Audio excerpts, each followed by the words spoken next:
Assalamualaikum warahmatullahi wabarakatuh. Perkenalkan, nama saya Yusri Septiana dari kelas 4C. Di sini saya akan memaparkan hasil diskusi mengenai LKK 4 dengan topik Genetically Modified Organism atau GMO. Nah, video ini bertujuan untuk memenuhi mata kuliah genetika. Di pembahasan LKK 4 ini ada 5 soal yang nantinya akan dibahas. Yang pertama, amankah GMO bagi kesehatan manusia? Mencakup hal apa sajakah pengkajian keamanan pangan hasil rekayasa genetika? Nah, yang kedua, dalam aspek apa sajakah kekhawatiran terhadap pangan produk rekayasa genetika? Yang ketiga, bagaimanakah dampak GMO terhadap lingkungan hidup? Yang keempat, bagaimana upaya yang bisa dilakukan untuk mengurangi dampak buruk GMO bagi lingkungan hidup? Yang terakhir, bagaimanakah regulasi pangan produk rekayasa genetika atau GMO di Indonesia? Langsung saja kita bahas pertanyaan yang pertama, amankah GMO bagi kesehatan manusia? Mencakup hal apa sajakah pengkajian keamanan pangan hasil rekayasa genetika? Nah, GMO ini aman jika sudah lulus penilaian keamanan. Nah, penilaian keamanan pangan GMO umumnya berfokus pada efek kesehatan langsung atau toksisitas, potensi untuk memicu reaksi alergi atau alergenisitas. Terus yang ketiga, ada komponen khusus yang dianggap memiliki kandungan nutrisi atau racun, lalu stabilitas gen yang disisipkan, efek nutrisi yang terkait dengan modifikasi genetik, dan efek yang tidak diinginkan yang dapat terjadi akibat penyisipan gen. Selanjutnya, untuk pertanyaan kedua, dalam aspek apa sajakah kekhawatiran terhadap pangan produk rekayasa genetika?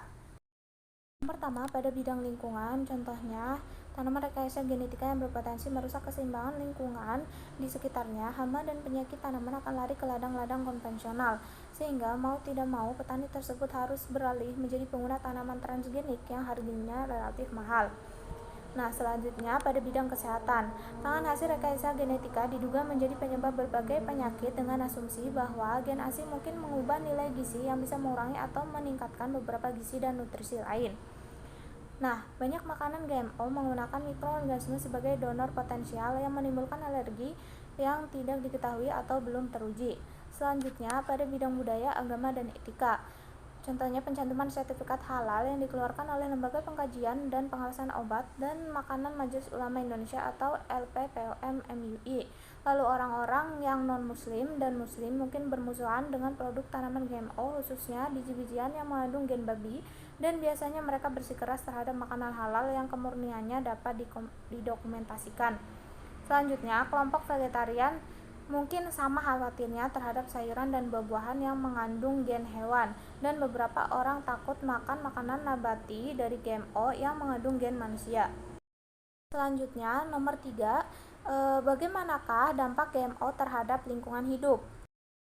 Nah, dampak lingkungannya dapat diambil dari kasus yang pernah terjadi adalah tanaman transgenik yang menghasilkan kapas dan mengandung gen BT akan membuat yield yang dihasilkan meningkat. Di India, kapas yang dihasilkan pada tanaman bukan transgenik hanya mencapai 292 kg, sedangkan dengan menggunakan tanaman transgenik mampu mencapai 531 kg dengan peningkatan kurang lebih 82%.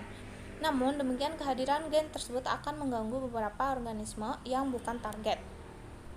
Selanjutnya, nomor 4, bagaimanakah upaya yang bisa dilakukan untuk mengurangi dampak buruk GMO bagi lingkungan hidup?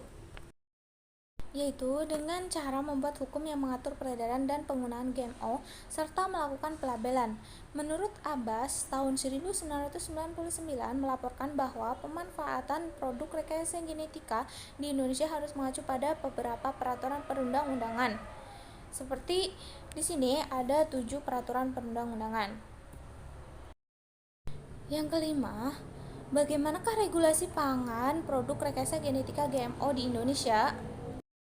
Pada pasal 13 tahun 1996, Undang-Undang PAN ditentukan bahwa setiap orang yang memproduksi pangan atau menggunakan bahan baku, bahan tambahan pangan, dan atau bahan bantu lain dalam kegiatan atau proses reproduksi pangan yang dihasilkan dari proses rekayasa genetik, wajib terlebih dahulu pemeriksaan keamanan pangan bagi kesehatan manusia sebelum diedarkan. Sedangkan dalam Peraturan Pemerintah Nomor 21 Tahun 2005 yang dimaksud dengan keamanan hayati PRG adalah keamanan lingkungan, keamanan pangan, dan atau keamanan pakan PRG. Keamanan lingkungan PRG adalah kondisi dan upaya yang diperlukan untuk mencegah kemungkinan timbulnya risiko yang merugikan keanekaragaman hayati sebagai akibat pemanfaatan PRG. Lalu pada Undang-Undang Pangan Nomor 18 Tahun 2012, pemerintah menegaskan bahwa bagi setiap orang yang memproduksi pangan atau melakukan kegiatan atau proses produksi pangan dengan menggunakan bahan baku, bahan tambahan pangan, dan atau bahan lain yang dihasilkan dari rekayasa genetik pangan harus sudah mendapat persetujuan keamanan pangan PRG yang diberikan oleh pemerintah. Sekian penjelasan dari saya, kurang lebihnya mohon maaf. Terima kasih. Wassalamualaikum warahmatullahi wabarakatuh.